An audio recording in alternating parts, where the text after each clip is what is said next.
Magandang araw po sa inyo, Sir Blair. At sa lahat po ng nakikinig sa inyo.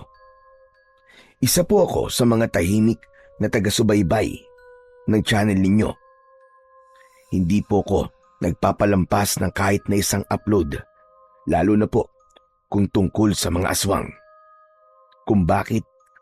Siguro po dahil sa isang bagay na matagal ko ng pilit na kinakalimutan.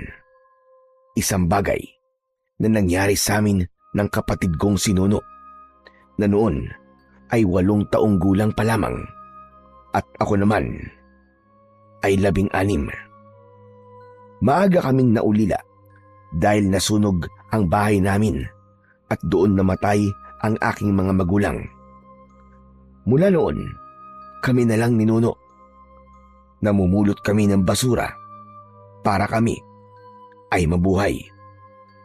Isang araw ay may nag-alok ng tulong sa amin, isang matandang lalaki, at tinanggap naming magkapatid ang tulong na yon.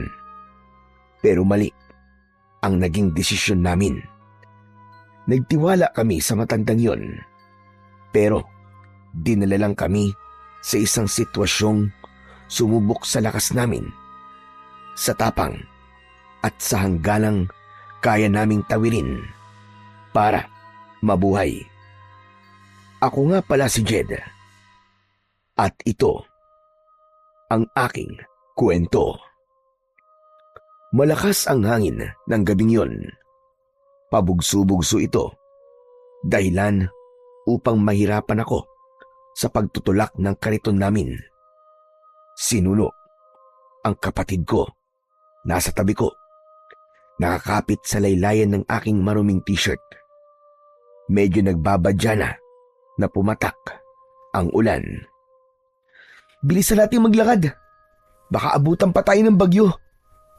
Kuya, natatakot ako. Saan tayo sisilong? Ang lakas ng hangin eh. Baka bigla tayong liparin. Hindi ka liliparin. Basta humawa ka lang na mabuti kay kuya ha. Huwag ka mag-alala. Hindi kita pababayaan. Kunting lakad pa. Ay no, may waiting shed dun. Doon na muna tayo. Biglang umugong ang hangin. Lalong natakot ang kapatid ko. Sumiksik siya sa tagiliran ko at nagsimulang manginig ang mga kamay. Sa oras na yon, may mga dahong nagliliparan. Apos, yung ilang yero sa mga nadadaanan naming bahay, kumakalampag na din. Mabilis ang tibok ng puso ko at natatakot din. Pero hindi ko yun ipinahalata sa kapatid ko. Nagkunwari akong matapang dahil alam kong kapag nagpakita ako sa kanya ng kahinaan, mas lalo siyang matatakot. Ako na lang kasi ang pwede niyang kapitan. Sa akin na lang siya kumukuha ng lakas. Ako ang kuya at kailangan kong maging matatag. Agad kong hinawakan ang balikat niya para kumalma. Huwag kang mag-alala, Nuno. Hindi tayo pababayaan ng Diyos.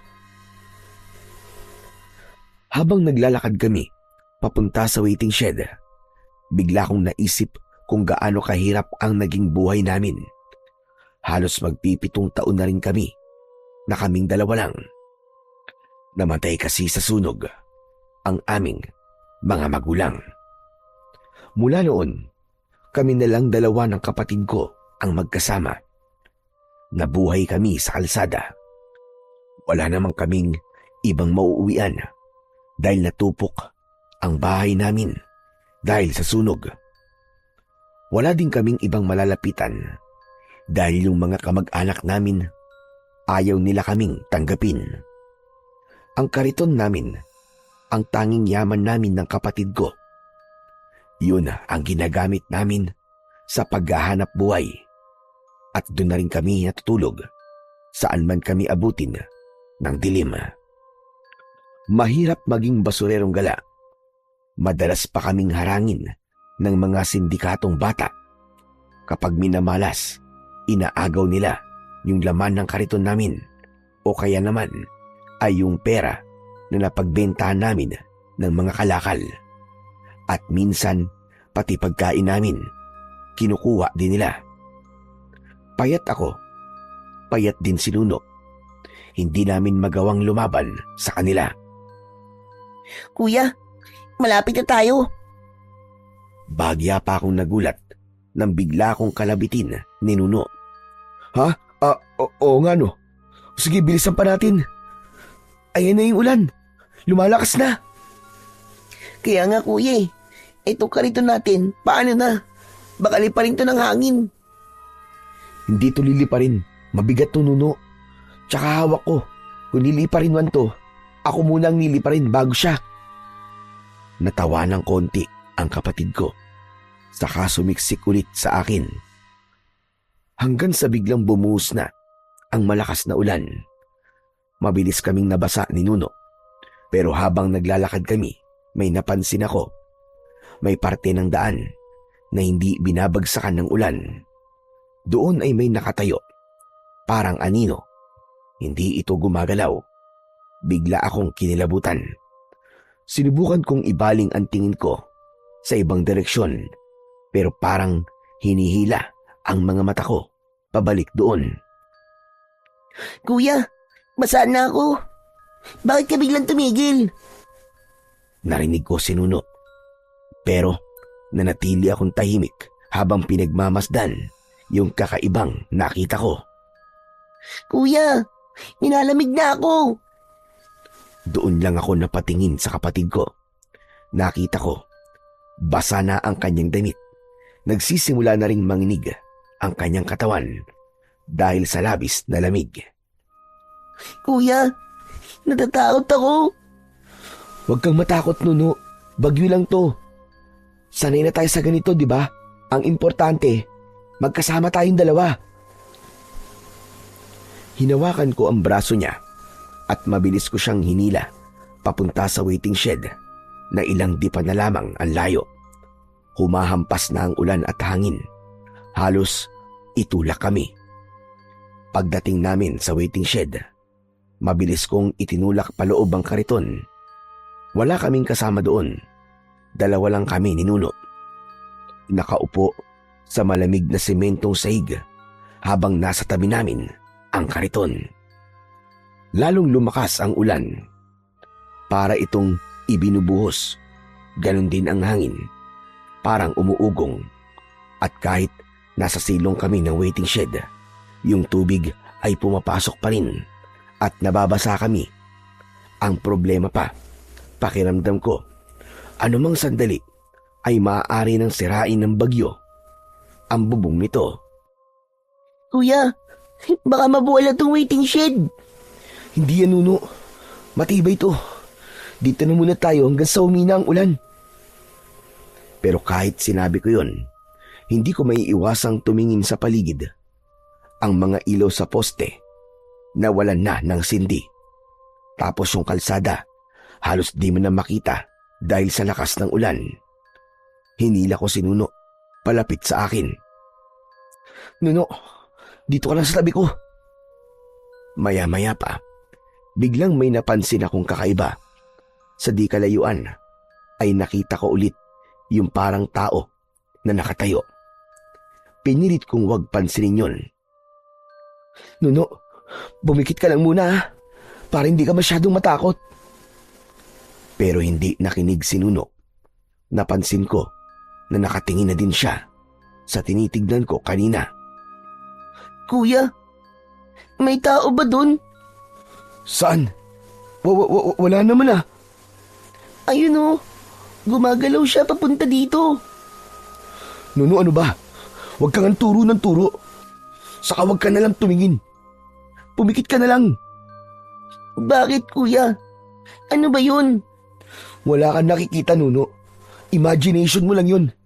Madilim kasi oh, tignan mo nga. Kuya, ayoko na dito. Andun pa rin siya oh. Nakatingin sa atin. Natahimik ako at napatingin doon. Totoo nga ang sinabi ni Nuno. Tumigil yun sa paglapit pero malakas ang pakiramdam ko na para ba siyang nagmamanman. Nakatingin siya sa amin. Gusto ko na ring umalis dahil natatakot na ako. Lalo pat iniisip ko na baka multo yun. Pero natatakot din ako para sa kaligtasan naming dalawa ng aking kapatid. Wala kaming ibang masisilungan, tapos malakas pa rin ang ulan at hangin. Natatakot ako na baka tangayin kami o kaya naman ay mabagsakan kami ng mga sanga o kaya naman ay ng yerong lumilipad. At kung aalis kami, baka mas mapahama kami. Yumuko ako para hindi ko na makita ang nilalang na yon. Dinikit ko ang mukha ni Nuno sa aking dibdib para hindi niya na ito lingunin. Tahimik kaming dalawa ng ilang minuto, pero ilang sandali pa'y bigla na lang may narinig akong kakaiba. May humihinga sa tabi ko. Sobrang lapit. Kinabahan ako. Nanayo na yata lahat ng balahibo ko sa katawan. Tapos biglang may dumikit sa tenga ko, kaya bigla kong napalingon. Paglingon ko, nakita ko na may nakaupo na mismo sa tabi ko. Ah! Multo! May multo! Nabitiwan ko si Nuno sa sobrang gulat. Napaatras kami pareho, pero hindi kami makatayo dahil sa sobrang pagkabigla at takot. Sino ka? Tinitigan ko siya. Isa siyang matandang lalaki na nakasuot ng itim na damit mula ulo hanggang paa. Nakakatakot ang mukha niya dahil yung kalahati nun ay sunog. Parang natunaw yung balat. Tapos yung isang mata niya halos nakaluwa na. At yung ilong hindi na din maayos. Parang naaagnas. Tapos ang natira na lang ay yung butas. Nakatitig lang siya sa amin at hindi nagsasalita. Hindi rin kumikilos. Kaya kaming dalawa ni Nuno, nang magkatinginan kami, sabay kaming napasigaw ng malakas hanggang sa bigla siyang tumawa. Bakit ba kayo sumisigaw? Natatakot ba kayo sa akin? Para sabihin ko sa inyo, tao ko, nakikisilong lang din, kagaya ninyo. Totoo ba yung sinasabi mo? Itinaas ko ang daliri ko at inabot siya. Sa pagdampi ng daliri ko sa hita niya, doon ko napatunayan na di nga siya nagsisinungaling. Oo nga. Tao ka nga. Hindi ka multo. Tama ka. Hindi nga ako bulto. Mukha lang. Tumingin si Nuno sa akin habang hawak ko ang braso. Takot pa din siya, maski ako. Di naman nawala yung kaba sa dibdib ko. Kasi kahit tao yung matanda, hindi maipagkakailang nakakatakot pa din ang itsura niya. Lalo na at gabi. Tapos malakas ang ulan at hangin. Kahit sinong tao naman siguro ay matatakot din. Makalipas ang ilang segundo, naramdaman kong wala naman siyang masamang balak sa amin. Kalmado lang kasi ito. Tapos ay para bang sanay na siya sa nakikita niyang naging reaksyon namin. Doon ako biglang nakaramdam ng hiya. Tumayo ako at muling umupo sa tabi ng matandang lalaki. Hinila ko na rin si Nuno sa tabi ko. Panay ang sulyap niya sa matanda. Okay ka lang ba, Nuno? Huwag ka nang matakot. Tao siya. Hindi siya multo. Tama ang kuya mo. Huwag kang matakot sa akin, bata. Hindi naman ako nagagain ng bata eh. O kaya na. Tatlo na tayo makikisilog dito. Grabe. Ang lakas ng bagyo, ano? Malas lang. At dito tayo naabutan. Ay, nako. Hindi kami sumagot ni Nuno. Pinakiramdaman ko pa rin siya. Ilang sandali kaming nanahimik. Tumingin sa amin ang matanda. Saka ngumiti ng kaunti. Ano nga pala ang pangalan ninyo? Ako po si Jed. Ito naman po si Nuno. Kapatid ko. Magkapatid pala kayo dalawa. Ilang taong ka na ba, bata? 16 po. Ikaw naman, iyo. Walo po. Aba, ang babata niyo pa pala. Bakit nasa kalsada kayo na ganitong oras? Hindi niyo ba alam na merong bagyo? Hindi ako sumagot. Hindi naman sa kinakahiya ko kung ano kami. Pero sa isip ko, hindi ko kilala ang matandang yon. At alam ko na hindi ako dapat nagtitiwala sa mga hindi ko kilala. Napansin niya yata na parang umiiwas ako sa pakikipag-usap. Tumingin siya sa akin, tapos muling ngumiti at tumawa ng mahina. Ang pangalan ko ay Lucio.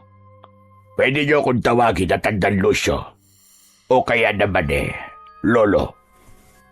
Napatingin siya sa kariton, tapos biglang napabuntong hininga. Mahirap ang buhay niyo, ano? Kayo na lang ba dalawa? Huwag mo sanang masamain yung talong ko, iho. Alam niyo kasi, marami na akong nakilalang bata na katulad ninyo. Mga bata na ulila. Walang mauwian, walang makasama, at naghahanap buhay para mabuhay sila. Sa sinabi niyang yon, gumaan ang loob ko bigla. Tama po kayo. Ulila na po kami, tatang. At kami nitong kapatid ko, pareho po kaming basurero. Sabi ko na ang hirap naman ng ganyan. Kaya bata-bata nyo pa. Naaawa ko sa mga katulad ninyo. Maliliit pa, pero napipilitang maghanap buhay. Kaya nga po isang kahig isang tuka po kami. Minsan pa nga, inaagaw po ng ibang bata yung napupulot namin na pagkain. O kaya naman po, yung kinikita namin sa pamamasura. Hindi kayo lumalaban. Malalaki po sila Kapag lumaban po kami, siguradong bugbog sarado po kami nitong kapatid ko. Kaya hindi na lang po ako pumapalag. Kawawa po kasi itong si Nuno. Tumango ulit siya, pero parang nag-isip. Tapos napatingin siya kay Nuno. Mabuti pa, ay papuntahin mo dyan sa kaniton yung kapatid mo. Ayan mukhang ginaw na ginaw na. May kinuha siya sa loob ng kanyang bag. Inilabas niya mula doon ang isang kumot. Hetong kumot. Ipapahiram ko muna sa'yo. Ibalot mo sa kanya. Nako, nakakaawa naman. Ginaw na. Salamat po. Nuno, sige na.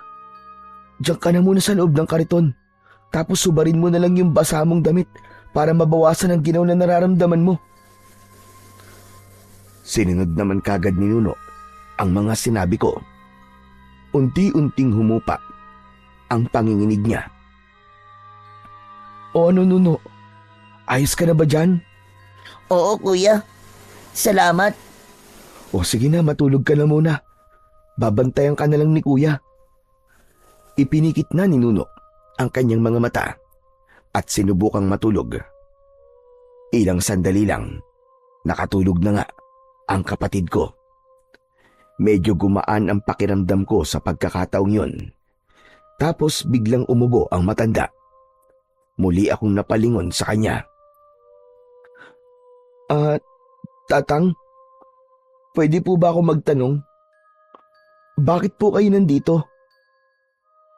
Pauwi na sana talaga ako. Pero naabutan ako ng ulan at malakas na hangin. Tapos nakita ko itong waiting shed. Wala na akong pagpipilian kundi tumigil dito. Ganun po ba? Teka, matagal na ba kayo namabasura? Opo, mula po nung namatay yung tatay at nanay namin. Alam nyo, may alam akong lugar na pwede kayo mabunot ng basura. Wala kasi nangungulekta, kaya naiipon. Talaga po? Bakit po walang nangungulekta? Ewan ko ba kung bakit wala. Pero alam mo, kung doon kayo mabubulot, abay wala kayong magiging kaagaw. Wala rin kayong magiging kaaway. Aba, mukhang ayos po dun ah. Kung sakali po na mamulot kami dun, meron po bang junk shop na pwede pong pagbentahan?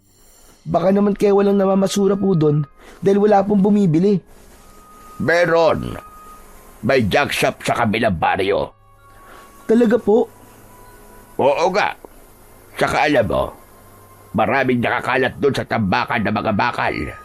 Tapos may mga tanso pa ka eh. Di ba mahal yun? Meron din ako mga nakikitang mga baterya, saka mga bote at plastic. Tiba-tiba kayo doon sigurado.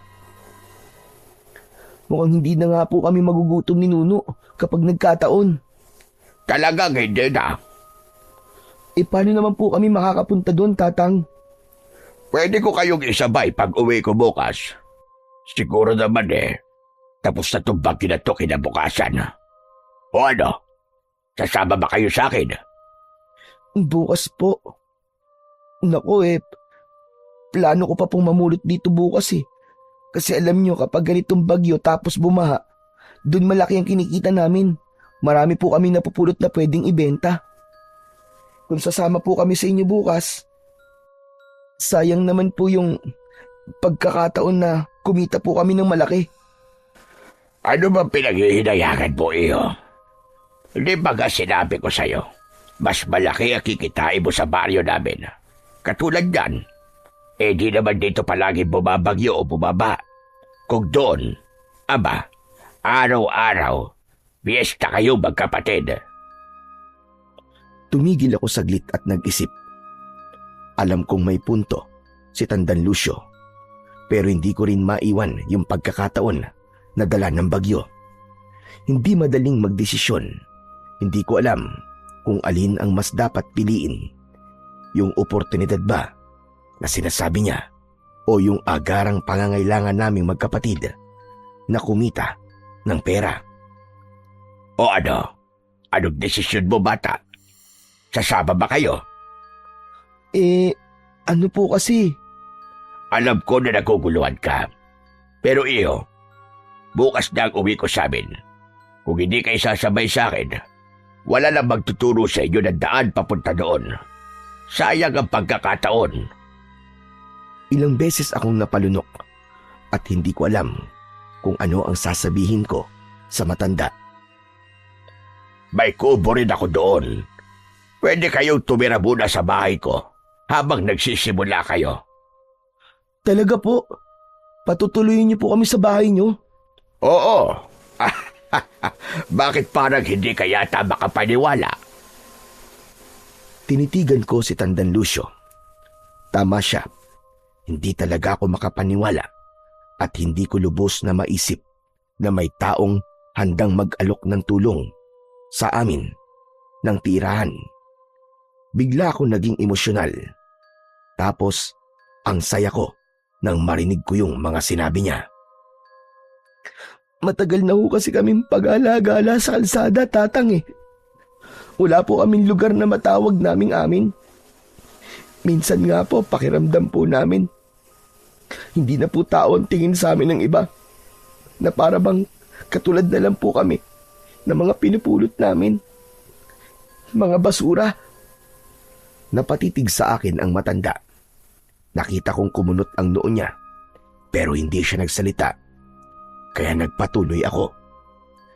Imbis na tulungan po kami ng mga tao, minamaliit pa po kami. May mga pagkakataon pa nga po dati na habang namumulot kami, tinataboy po kami. Yung iba po, hinahagisan pa kami ng mga panis na pagkain o kaya bato. Meron din pong pinagtatawanan kami. Sinasabi na wala daw po kaming pag-asa, na wala kaming mararating kasi tagapulot lang daw po kami ng basura. Ang hirap naman ang pinagdaanan ninyo magkapatid. Nakakalungkot na mga bata pa lang kayo nararanasan nyo na ang kalupitan ng mga tao. Kaya nga po ang hirap po. Wala po akong magawa kundi po ang magtiis. Kasi kailangan pong mabuhay Kailangan kong samahan at tulungan ng kapatid ko para siya ay mabuhay din.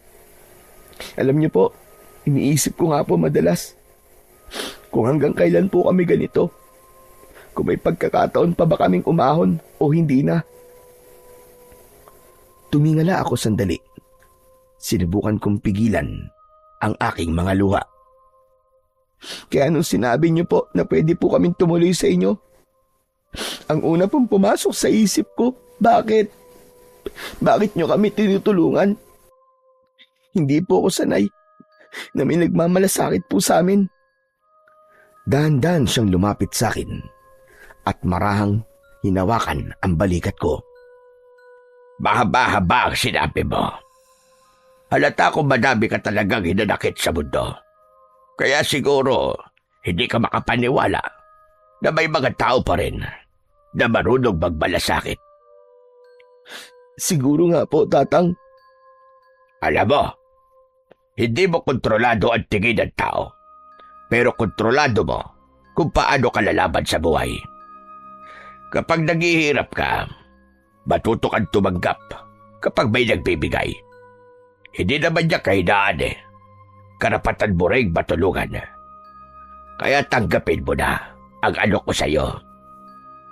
Pagising po ng kapatid ko, saka ko po sasabihin sa inyo kung ano po ang sagot namin. O sige, ikaw ang bahala.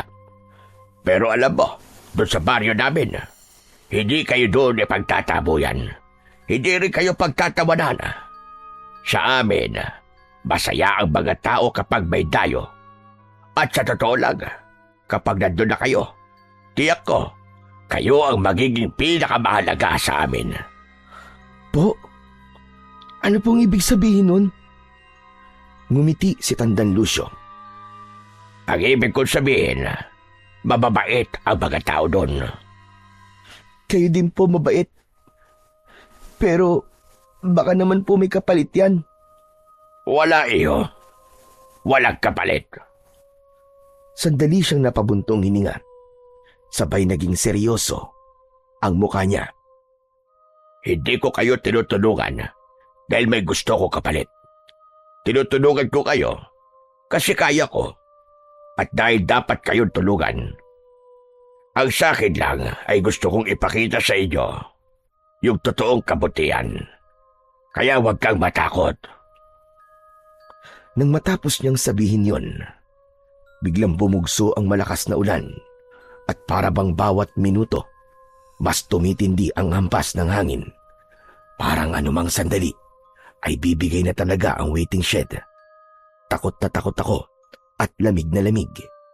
Pero si Tandang Lucio, tahimik lang na nakaupo sa gilid, nakasandal at parang sanay na sanay sa ingay ng ulan at hampas ng hangin. Hindi siya nakakaramdam ng balisa. Hindi rin takot. Minsan, napapatitig tuloy ako sa kanya.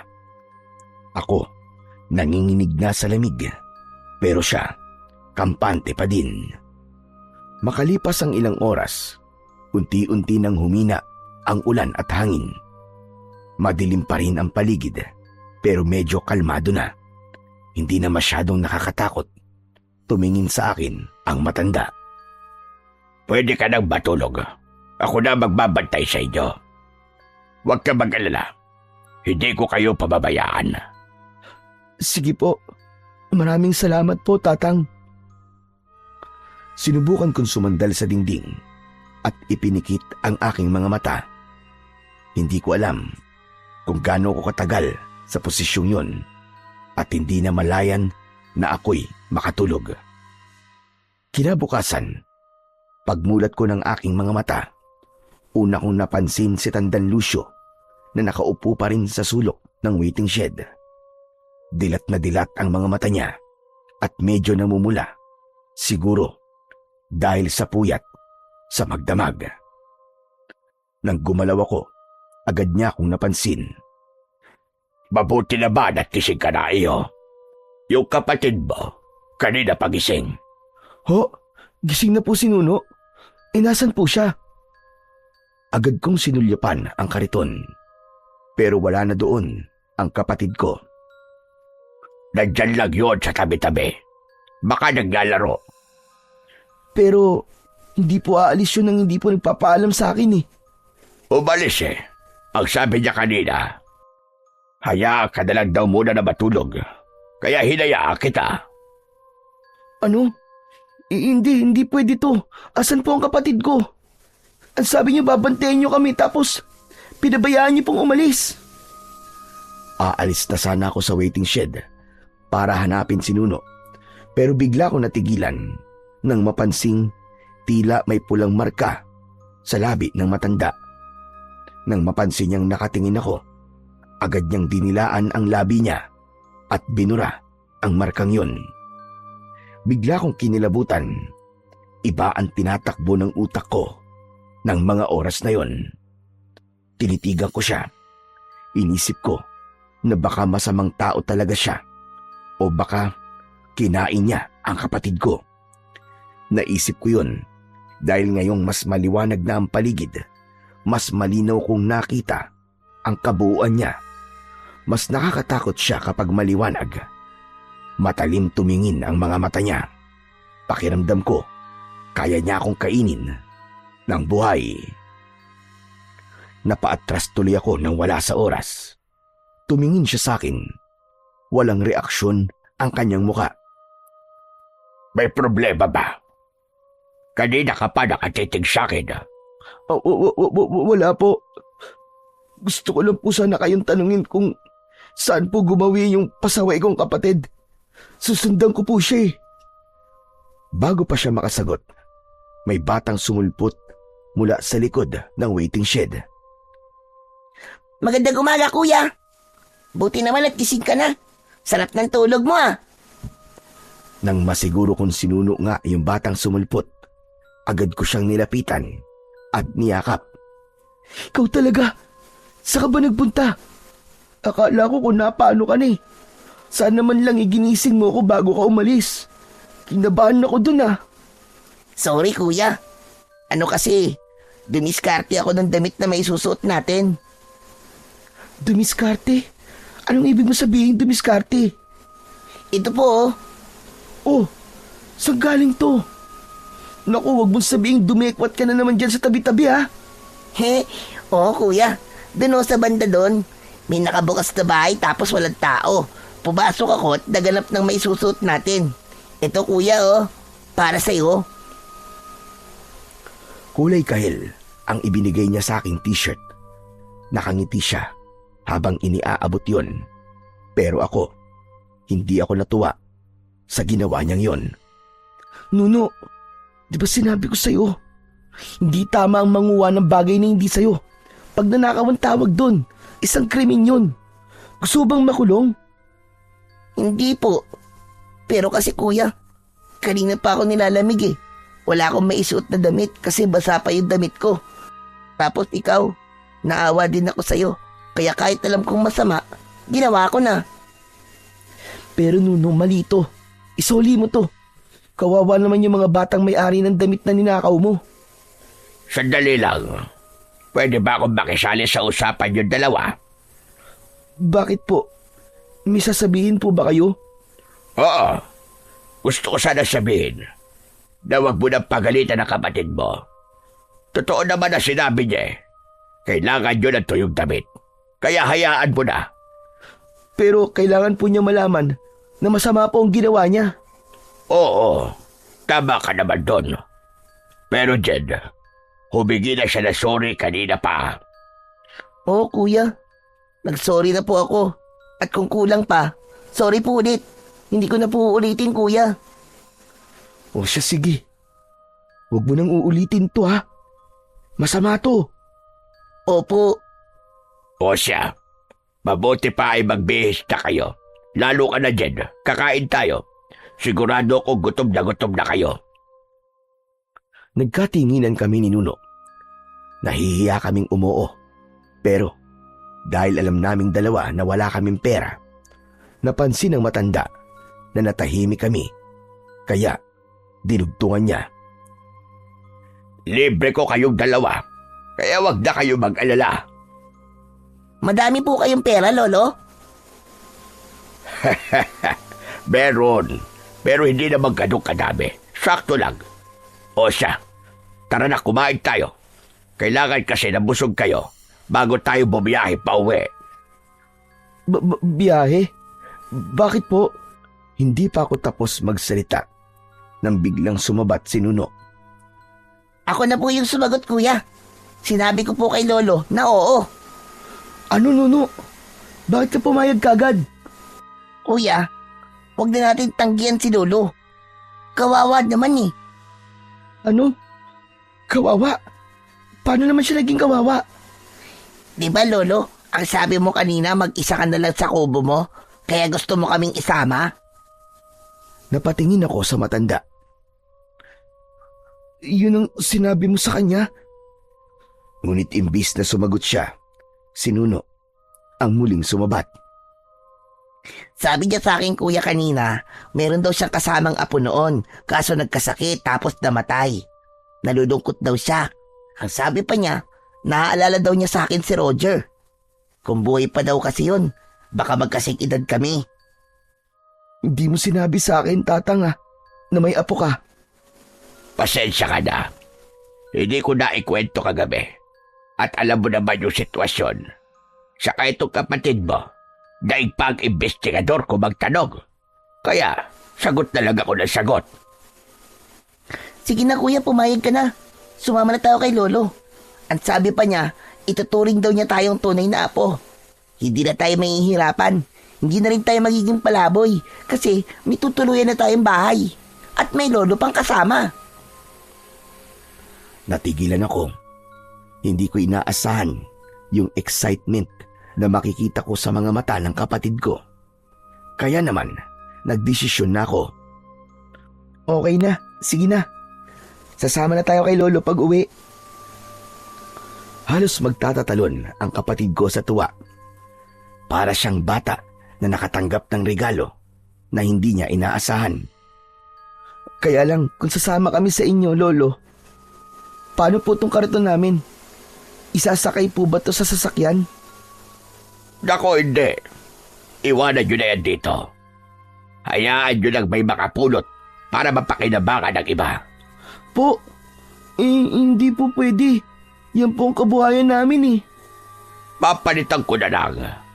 May kilala akong magaling gumawa ng mga ganyan doon sa baryo. Magpapagawa tayo sa kanya ng bagong kariton. Masakit para sa akin na iwan ang bagay na yon dahil yon ang naging tahanan namin sa loob ng maraming taon. Medyo napaiyak pa ako pero wala naman akong magagawa. Hindi ko naman maipipilit na dalhin ang kariton. Ilang sandali pa, inakay na kami ng matanda at dinala sa isang karinderya malapit din doon sa waiting shed. Pagpasok namin, naamoy ko na kagad yung bango ng lutong pagkain. Pinaupo niya kami at umorder siya ng kung ano-anong ulam. Ilang sandali pa, dumating na yung mga inorder niya at inilapag sa harap namin. Si Nuno, halos hindi makapaniwala nang makita niya yung fried chicken. Ako naman ay napalunok nang makita ang adobo. Masaya ako, hindi lang para sa akin, kundi para na din sa kapatid ko. Sa wakas, sa tinagal-tagal ng panahon, muli kaming makakakain ng totoong pagkain. Samantala, nang matapos kaming kumain, tumayo na si Tandang Lucio. O halina kayo, mahaba pang magiging biyahe natin. Paglabas namin ng karinderya, ay sumakay kami ng tricycle. At nang dumating kami sa terminal at sumakay ng jeep, halos 1 oras din siguro kaming nakasakay. Si Nuno, maya-mayang nagtatanong sa matanda kung malapit na ba. Oo, malapit na. Maya-maya lamang bababa na tayo. Ilang sandali pa nga ay pumara na siya at bumaba na kami. Mula dito ay maglalakad na lang tayo papunta sa baryo. Po, ba't maglalakad po tayo? Kailangan nating maglakad kasi hindi naman nadaanan na sasakyan yung pupuntahan natin. Yun ang aakatin natin, oh. Sandali lang po, Lolo. Diyan po sa itaas ng bundok yung sinasabi niyo pong baryo. Oo, iyo. Diyan nga. Pero bakit di niyo po sinabi sa akin kagad? Ibig sabihin po, liblib po yung lugar? Hindi naman ganun kaliblib. Huwag kayo mag-alala.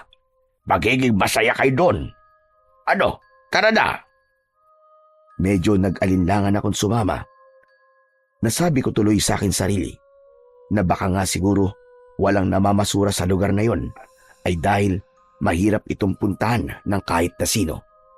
Pero magkaganon pa man, sumunod na rin ako nang magsimula na silang maglakad ng aking kapatid na si Nuno.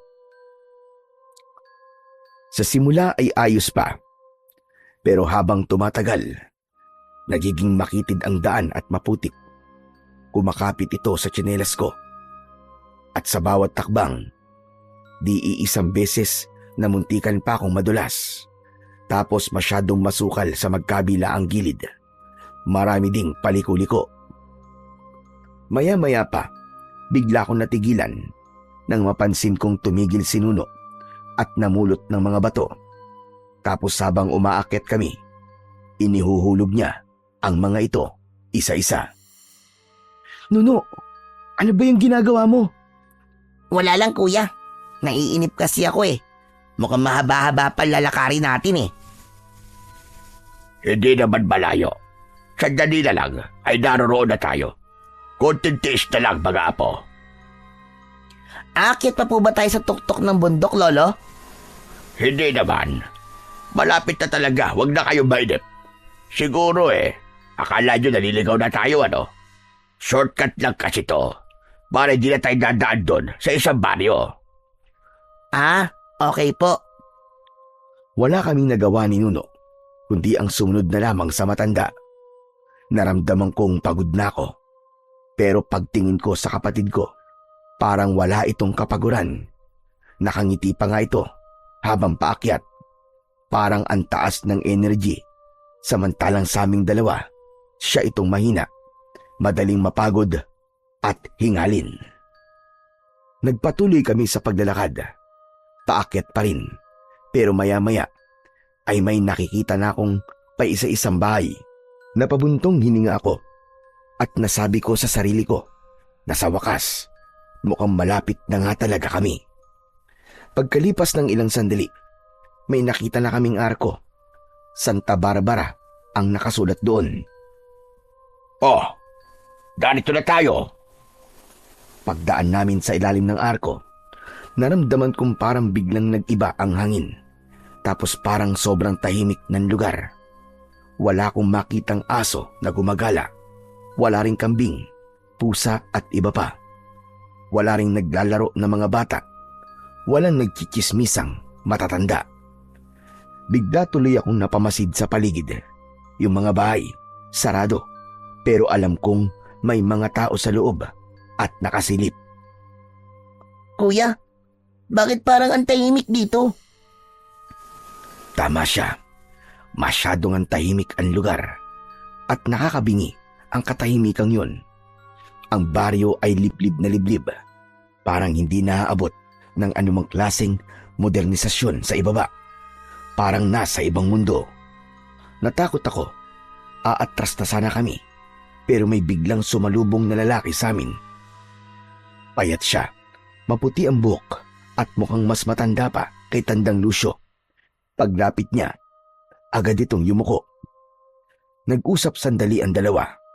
Iba ang wika nilang ginamit habang nag-uusap sa harap namin. Wala akong naintindihan sa kanila kahit konti. Pagkatapos nun, umalis na ang lalaki. Magpapatuloy na sana kami sa paglalakad, pero biglang may narinig kami na malakas na tunog ng tambuli. Lalo tuloy na pasiksik sa tabi ko. Si Nuno.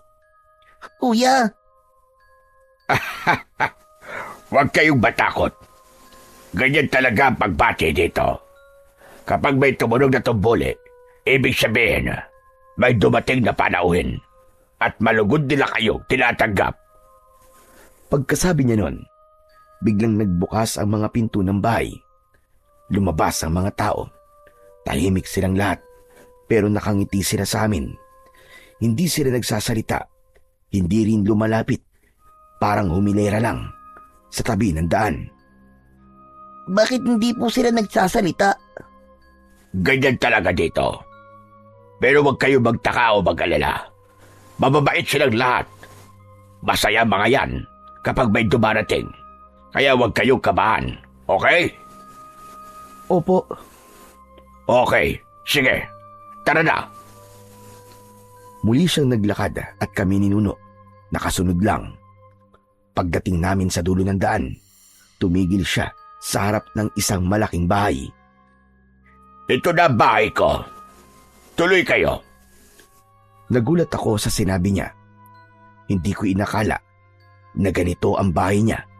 Malaki, parang mansyon. Malapad yung pinto, tapos yung mga bintana gawa sa kapis. Parang tirahan ng mga mayayaman nung unang panahon. Napatingin ako kay Nuno. Kita ko sa mukha niya ang paghanga. Ako naman, hindi ko alam kung matutuwa ba ako o kakabahan. Kanina pa kasi, hindi nagtutugma ang mga sinabi niya sa akin sa nakikita ko. Iba yung kinuwento niya nung kasagsagan ng bagyo. Ito po ba talaga ang bahay niyo? Pero bakit po ang laki? Ang kwento niyo po sa akin kubo lang po ang bahay niyo May kubo talaga ako.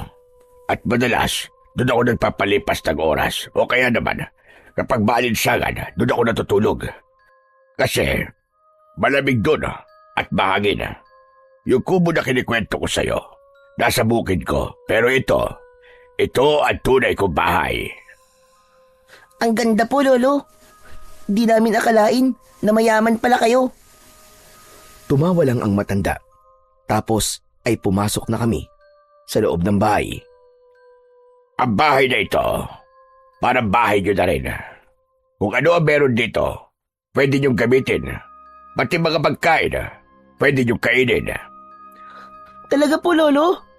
Wow! Kuya, ang swerte naman natin! Hindi ko sinagot si Nuno. Medyo naguguluhan pa talaga ako sa nangyayari. Pero ganun pa man, nanatili lang akong tahimik. Sa taas ng bahay, may 4 na kwarto. Yung 2 nasa dulo, sa inyo na yon. Kayo na ang pumili kung alin doon na gusto nyo. Pwede kayo magkaiwalay o magsama sa isang kwarto. Ako po, gusto ko po yung sarili ko pong kwarto. Aba, ganun? Di ba dati ayaw mo akong iwan kahit saglit lang? Bakit bigla atang nag-iba ang ihip ng hangin? Noon yun, kuya. Siyempre natatakot ako kasi nasa kalsada tayo. Pero dito, bahay naman to Ligtas dito. Di ako matatakot dito. O siya, sige. Umakyat na kayo at tingnan nyo. Ay, teka pala. May nakalimutan pala akong sabihin sa inyo. Ano po yun? Tulad ng sinabi ko kanina, ang bahay na ito ay para na rin ninyong pagmamayari. Pero may isang kahilingan lang ako. Yung 2 nauna na kwarto, huwag niyong bubuksan. Kwarto ko kasi itong nasa unahan sa tabi ng hagdan. Tapos yung katabi nun, kwarto yun ng apo ko dati. Opo, naiintindihan po namin. Mabuti. O sige, akyat na kayo at pumili kayo ng kwarto. Pwede na kayo magpahinga kung gusto ninyo. Pwede po ba akong makainom muna? Nauuhaw po kasi ako Siyempre naman, dariyan ang kusina sa may bandang kanan. Naglakad ako papuntang kusina. Sumama sa akin si Nuno. Pagpasok pa lang namin sa pinto, biglang sumalubong ang kakaibang amoy. Malansa at mabaho. Amoy nabubulok na karne. Kuya, ang baho naman dito. Hinaan mo nga ang bibig mo. Nakakahiya kay Lolo. Baka mamaya marinig ka nun. Biglang may tumikhim mula sa likod.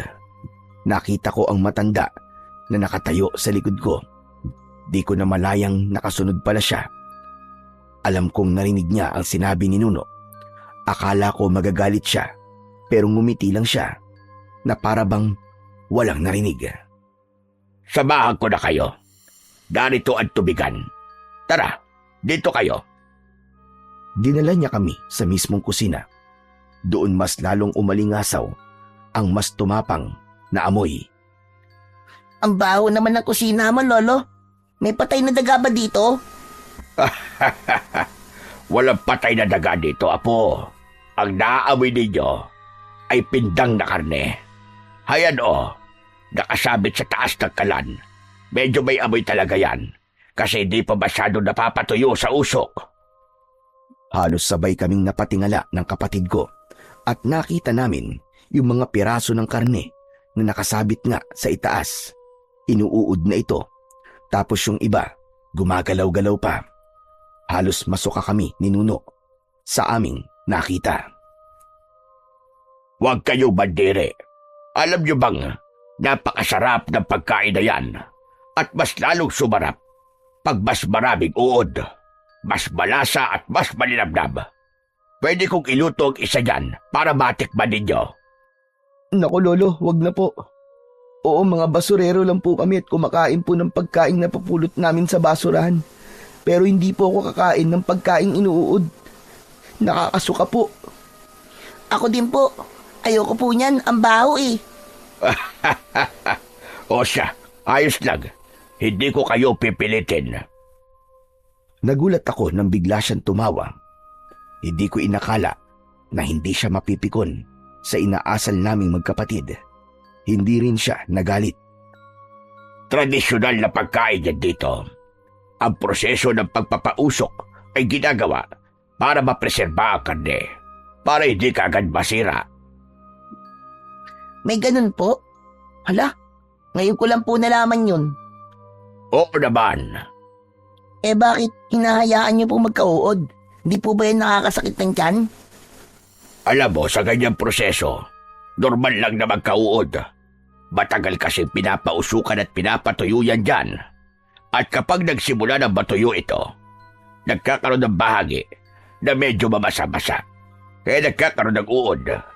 Karaniwan naman sa mga uod ay mula sa mga insekto sa paligid at natural na nandyan kapag may nabubulok ng organikong bagay. Sa tradisyonal na proseso na yan, normal lang yan. Pero sa tamang pagluluto o pagpapakulo, pagkatapos, ligtas pa rin kainin niyang karne. Ganun po pala. Pero kahit na, di pa rin po kakain yan. Nakakadiri po. Nuno, tama na. Huwag na natin bastusin yung tradisyon nila. Salamat, Jed. Pero wag mo nang pagalitan ng kapatid mo. Ayos lang naman sa akin. O sige na, magpahinga na muna kayo dalawa doon. Ako na muna bahala dito. Yung mga karne, ipapahingi ko na lang sa mga kapitbahay. Tapos ipapalinis ko ito mamaya para bumango.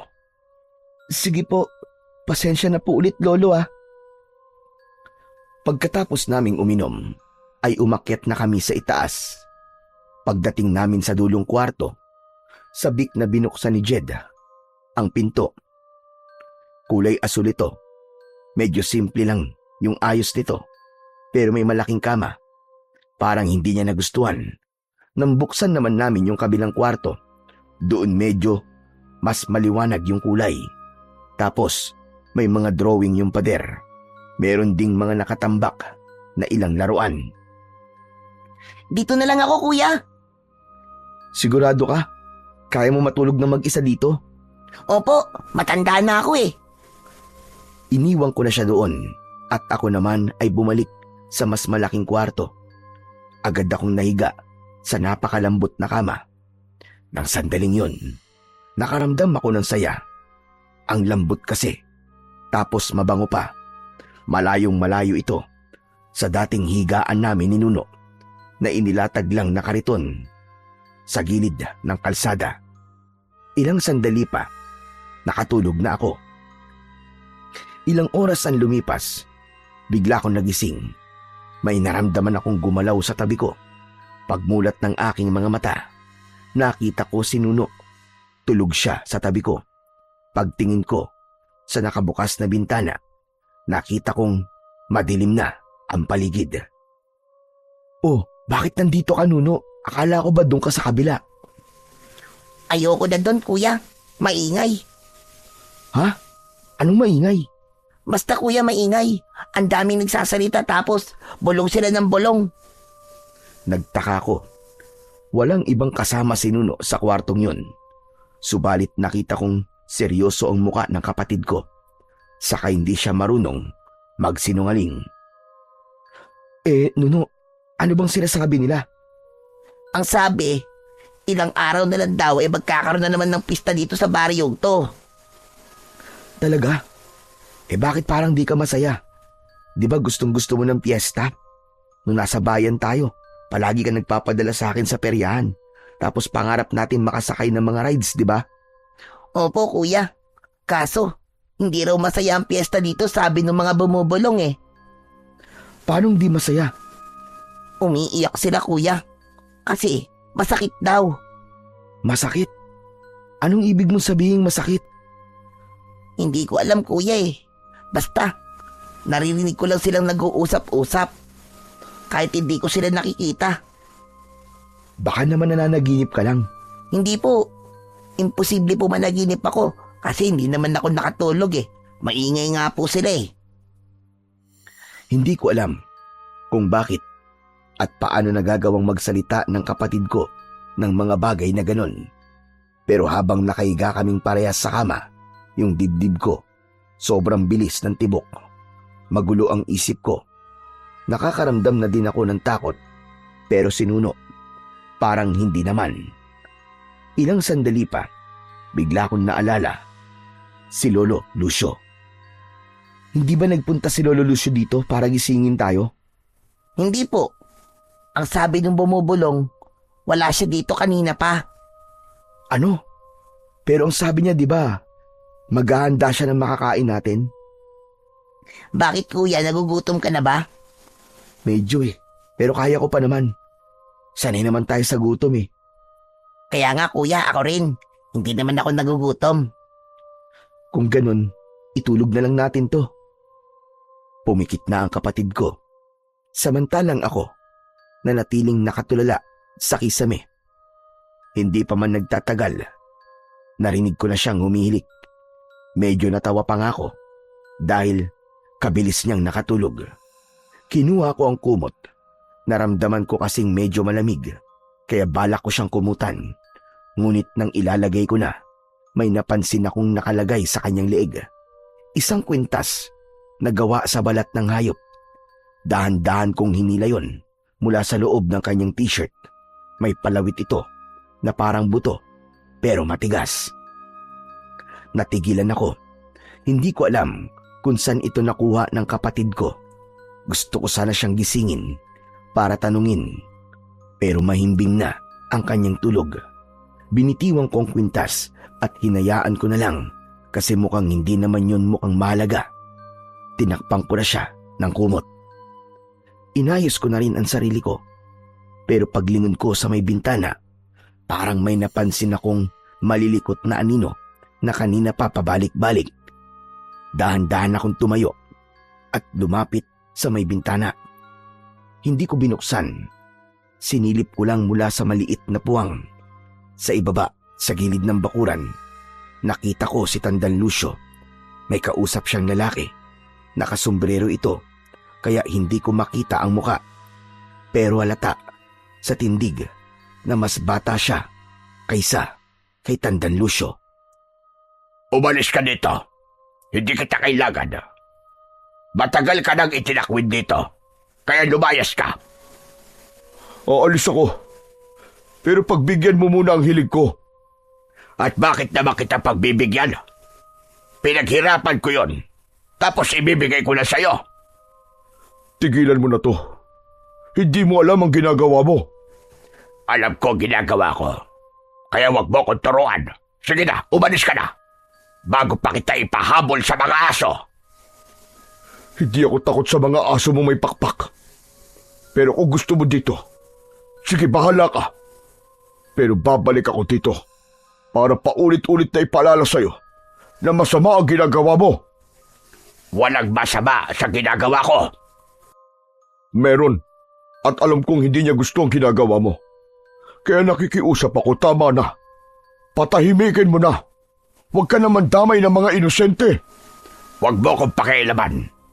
Umalis ka na ngayon din. Dahil parating na sila. Pagkarinig ko noon, bigla kong kinalabutan. Hindi ko alam kung sino ang tinutukoy niyang mga paparating at kung ano ang ibig sabihin ng kanilang pinag-uusapan. Bigla kong napatingin kay Nuno. Tulog pa rin siya at walang kamalay-malay. Muli akong sumilip sa ibaba. Yung kausap ni Tandang Lucio, naglakad na palayo. Sinundan ko siya ng tingin hanggang sa lamunin na siya ng dilim. Ang matanda naman, nakatayo lang at nakatitig sa direksyong pinuntahan ng lalaki. Parang malalim ang iniisip. Pero bigla siyang lumingon, diretso kung saan ako nakasilip. Mabilis kong isinara ang kurtina at nagmamadaling humiga. Pinilit kong maging kalmado at pilit kinontra ang takot na nararamdaman ko. Ngunit maya-maya lang ay may narinig akong mga mabibigat na yabag at palapit ito ng palapit hanggang sa tumigil yon sa labas ng pinto namin. Bigla kong napigil ang aking paghinga at hindi na rin ako gumalaw dahil sa labis na takot at kaba. Tapos sa siwang ng pinto, nakita kong may aninong gumagalaw. Sumunod doon ay biglang gumalaw ang seradura. Mabilis niya itong pinipihit, parang desperadong makapasok. Mabuti na lang at di ko nakalimutang ilak ang pinto. Ngunit bigla ko ding naisip na kung si Tandang Lucio ang naroon, sigurado kong meron siyang susi at yun ang mas lalong nakadagdag ng kaba ko. Muling pumihit ang seradura. Dahan-dahan na sa pagkakataong yun. Alam kong bukas na ito. Nakita ko. Dahan-dahan na itong bumubukas. Gusto kong sumigaw pero hindi ko magawa. Pero habang unti-unti akong kinakain ng kilabot at kaba, bigla kong may narinig na boses. Lolo? Biglang tumigil ang nasa labas at muling isinara ang pinto. Tapos narinig ko ulit yung mga yabag, pero papalayo na. Pagkalipas ng ilang segundo, mula nang mawala ang mga yabag, bumalik na ang katahimikan. Nakahiga pa rin ako at nagsimulang magdasal. Hanggang sa nakatulog ako nang hindi ko namamalayan.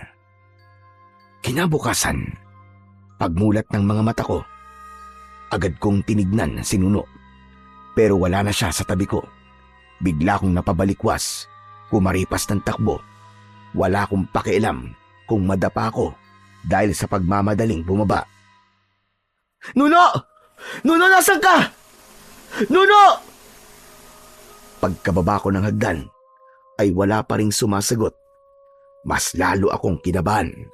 Sa isip ko, baka mamaya ay may masamang nangyari na sa kanya habang tulog ako. Naisip ko, baka kinuha siya ni Tandang Lucio. Nuno! Nuno! Kuya, nandito ako! Bigla akong napahinto.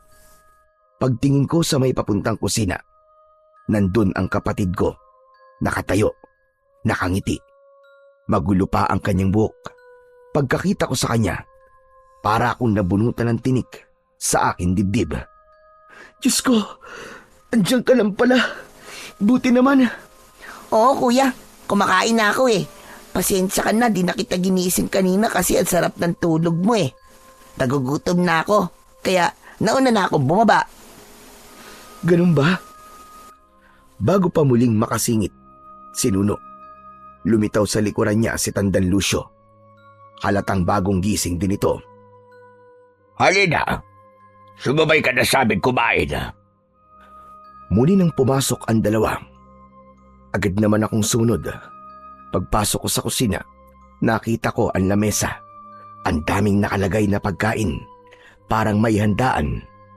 Parang fiesta.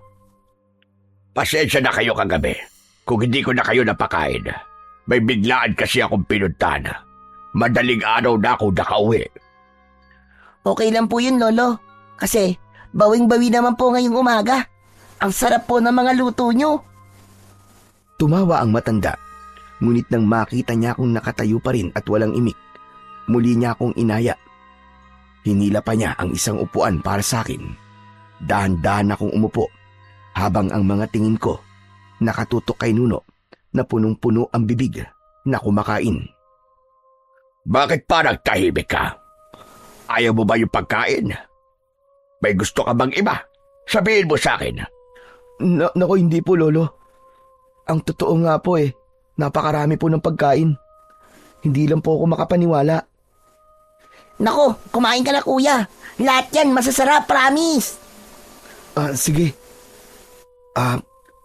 Lolo Lucio, salamat po sa mga ito Huwag kang magpasalamat. Ayos lang naman sa akin. Nagsimula akong kumain. Kumuha ako ng karne na may sabaw. Nang malasahan ko yun, napatunayan kong tama nga ang sinabi ng kapatid ko. Ang sarap po Sabi ko na sa'yo kuya, masarap lahat yan Nagpatuloy ako sa pagkain. Tinikman ko pa yung iba at talagang nasarapan ako.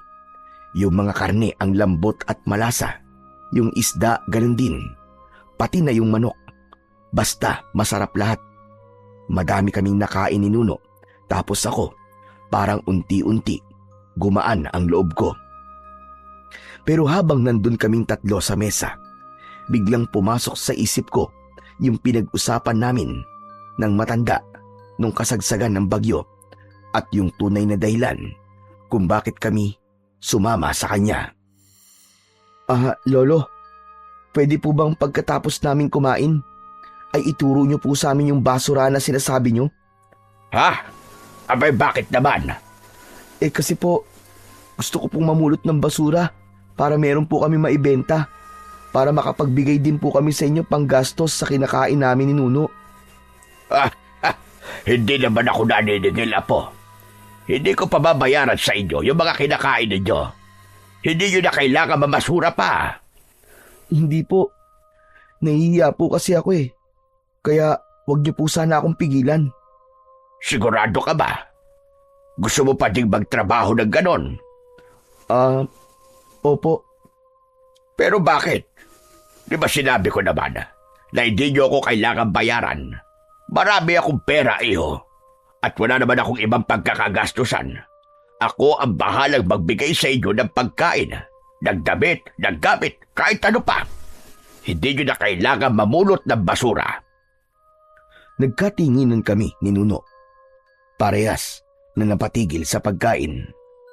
Mga bata pa kayo. Hindi tama na naghahanap buhay kayo. Dapat i-enjoy nyo lang yung kabataan ninyo at yung natitira nyong buhay. Po? Ano po sabi nyo? Ang ibig ko sabihin dapat maging masaya kayo hanggat bata. Kasi kapag naging matanda na kayo, wala na. Puro hirap at responsibilidad na ang kakaharapin ninyo. Pero hindi po ako sanay na walang ginagawa Ayoko pong maging tamad. Hindi ka naman magiging tamad Pero kasi, hayaan nyo na ako maghanap buhay. Huwag nyo akong alalahanin. Hindi nyo kailangan magtrabaho para sa akin. Kayo dapat ang inaasikaso. Hindi kayo ang nag-aasikaso. Tumahimik ako. First time, may nagsabi nun sa amin. Nasanay kasi kami na kami yung gumagawa ng paraan. Wala nang iba. Habang nandito kayo, hindi nyo kailangan mag-alala. Kumain lang kayo, matulog na mahimbing, maglaro kung gusto nyo. Pwede rin kayo maglimot-limot dito. Basta wag lang kayong papasok sa kakahuyan o sa gubat at baka kayo'y maligaw. Maraming mababangis na hayop sa gubat. Sige po, Lolo. Kung yan po ang gusto nyo. Mainam naman. Basta ang gusto ko, magpataba kayo. Ang papayat ninyo Talagang tataba po kami dito, Lolo Lucio. Lalo na po kapag ganito kadami at kasasarap araw-araw ang ihahain nyo sa amin.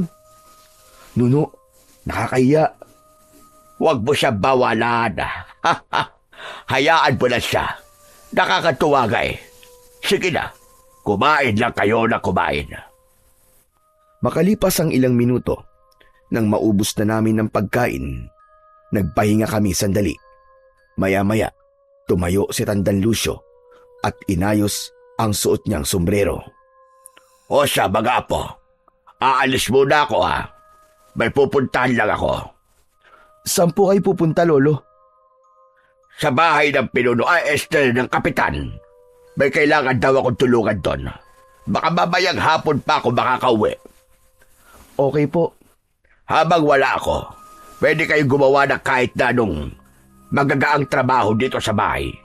Iligpit nyo itong mga pinagkainan natin, saka nyo hugasan. Tapos magpahinga kayo, maglaro. Bahala kayo.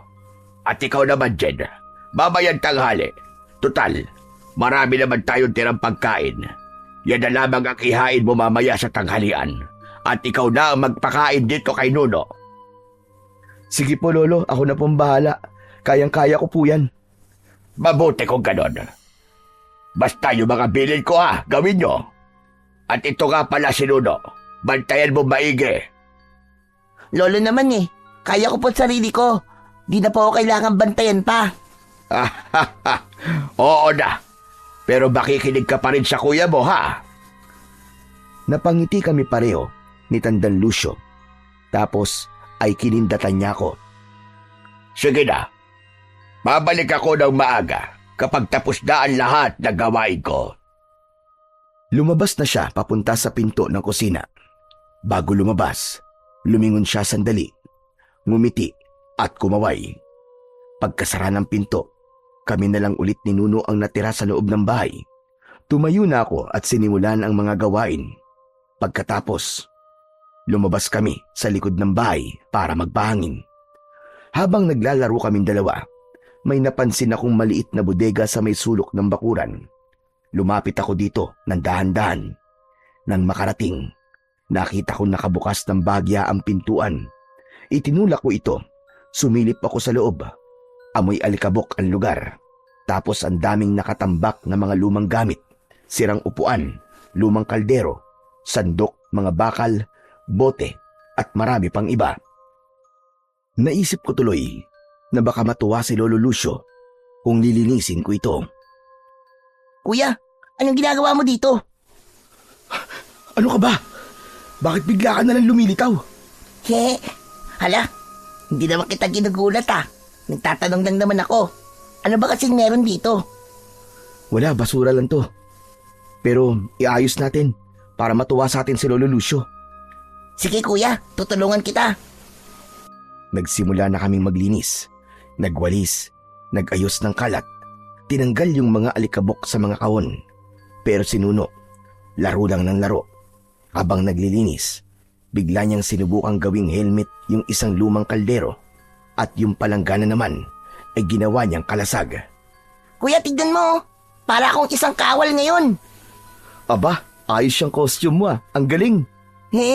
Kaya lang parang may kulang. Ha? Anong kulang? Wala akong sandata Tumingin siya sa paligid. May napansin siyang kumislap na bagay sa isang sulok ng bodega. Nilapitan niya ito at hinugot.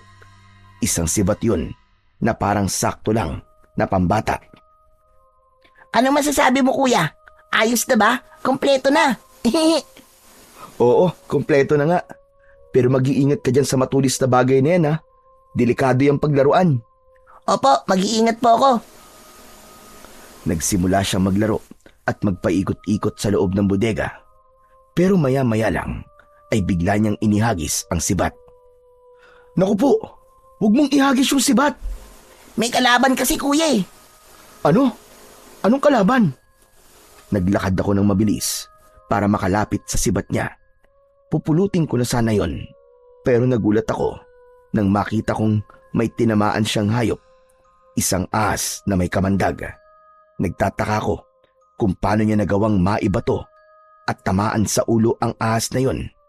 Kayong unang beses pa lang naman siyang nakahawak ng sibat. Mabuti naman at nakita mo. Naku, makamandag pa naman na ahas yan. Mabuti na lang at di tayo nakagat. Salamat Nuno Tahimik lang siyang nakatingin sa hayop. Tapos tahimik lang din niyang hinugot ang sibat at muling bumalik kung saan siya dati na para bang walang nangyari. Binitiwan ni Nuno lahat ng nakasabit sa kanyang katawan. Namulot siya ng isang bagay. Kinuha niya yung lumang kahon at inupuan. Ginawa niyang tangki daw. Tapos yung mga plastik na bote naman, hinawakan niya at ibinato. Mga pampasabog daw yon. Kuya, tignan mo. Ang dami ko pang granada dito, oh. Ya! Oo. Ingat sa mga bato. At baka mamaya matamaan ako niyan eh. Hindi ako kalaban ha. He, hindi naman totoong granada, kuya eh. Napangiti ako. Yung tawa ng kapatid ko talagang nakakahawa. Ang saya-saya niya. Hindi na muna ako kumilos. Naupo ako sandali habang pinapanood siya. Ang kulit niya pero nakakatawa pa rin. Pero biglang pumasok sa isip ko yung mga kasama naming bata noon sa kalsada. Alam mo bang kaya kong gumawa ng totoong pampasabog, Nuno? Napatigil si Nuno. Hawak pa yung plastik na bote sa kanyang kamay. Ha? Talaga, kuya? Paano? Nakita ko nun sa tambakan. Gumagawa sila ng mga pampaingay kapag bagong taon. Tapos yung iba naman, ginagamit kapag may trouble. Ayos yung kuya. Gawa tayo ng ganun. Wag, delikado yun. Baka makasunog tayo o kaya naman makasakit ng iba. Hindi, kuya. Gusto ko talaga ng ganun. Saka magagamit natin yun. Nuno, wag kang makulit. Bawal yun. Kunwari ka lang pala na alam mo pero hindi naman pala. Niyayabangan mo lang pala ako. Hindi Alam ko talaga gumawa ng ganun. Yung mukha niya parang hindi naniniwala dahil ayaw ko ring mapahiya at masabihang mayabang lang. Pumayag na rin ako. O sige, pero sa isang kondisyon tulungan mo muna ako maglinis dito. Tama na ang laro mo. Agad siyang tumayo. Mabilis na inayos yung mga bote sa isang sulok. Ako naman, sinimulan ko ng itayo yung mga kahoy at isandal sa pader. Nagpatuloy kami hanggang sa hindi na namin namalayan na nalinis na namin yung buong lugar. Kuya, gutom na po ako. Ako rin Sige, tara na. Kumain na muna tayo. Pero mamaya, kuya, babalik tayo para gawin yung pampasabog. Oo na. Sige, tara na. Ngumiti siya ng malaki, yung tipong para siyang nanalo ng premyo. Ilang sandali pa ay lumabas na kami sa bodega at pumasok sa loob ng bahay. Umupo na kami sa mesa. Pagkatapos, dali-daling sinimulan ng pagkain. Habang kumakain, halata kong masayang-masaya si Nuno. Panay ang ngiti niya at paulit-ulit na sinasabi na sabik na siyang gawin yung pampasabog. Ilang sandali pa, tapos na kaming kumain. Kuya, pwede na ba? Sandali lang muna, Nuno. Kailangan muna natin ng mga gamit. Maghahanap muna ako kung meron dito. Sige po, kuya. Pagkatapos ko magligpit at maghugas ng pinagkainan namin, naghanap na ako ng mga kasangkapan na pwedeng magamit. Ang saya lang kasi, nahanap ko lahat ng mga gamit sa loob ng ilang minuto lang. Ayos na to, Nuno. Bote na lang ang kulang. Yay! Tara na, kuya. Gawin na natin. Pagdating sa bodega, agad na naming sinimulan ang paggawa. Gamit ang mga nakuha ko, unti-unti ay nakagawa kami ng improvised na bomba. Pero yung mga pampasabog na yon, mahihina lang. Hindi naman yung malakas at talagang nakakapinsala, kundi ka naman direktang tatamaan. Subukan na natin, kuya. Kung talagang sasabog ba to? Sigurado ka? Hindi ka natatakot? Hindi, kuya. Oo, sige na. Pero isa lang kasi baka maabutan tayo ni Lolo dito. At makita niya tong ginagawa natin, malalagot talaga tayo. Opo, kuya. Sige po. Tumingin muna ako sa paligid bago ko ituloy ang kalokohan namin. Doon kami pumesto sa lugar na malinis. Ano, game na? Oo, kuya. Sige na, sindihan mo na. Medyo kinakabahan ako ng konti. Pero dahil sa sobrang excitement ng kapatid ko, itinuloy ko na. Sinindihan ko yung ginawa naming bote na pampasabog. Pagkapitik ng posporo at makita kong nagliyab yung mitya, mabilis ko yung itinapon sa lupa. yung malayo sa amin. Isang mahinang pagsabog ang nangyari, pero sapat na yon para mapasigaw si Nuno. Wow, kuya! Ang galing! Parang totoong paputok nga! Grabe ang astig mo!